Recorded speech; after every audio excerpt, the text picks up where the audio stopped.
একবার নিয়ে দুই দিকে দিয়ে দিল।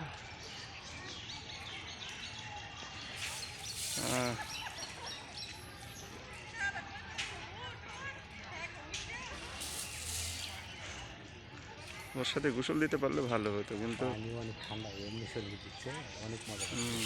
এই যে ট্যাপের পানি, ইয়ে পানি তো ওটা মোটরের না।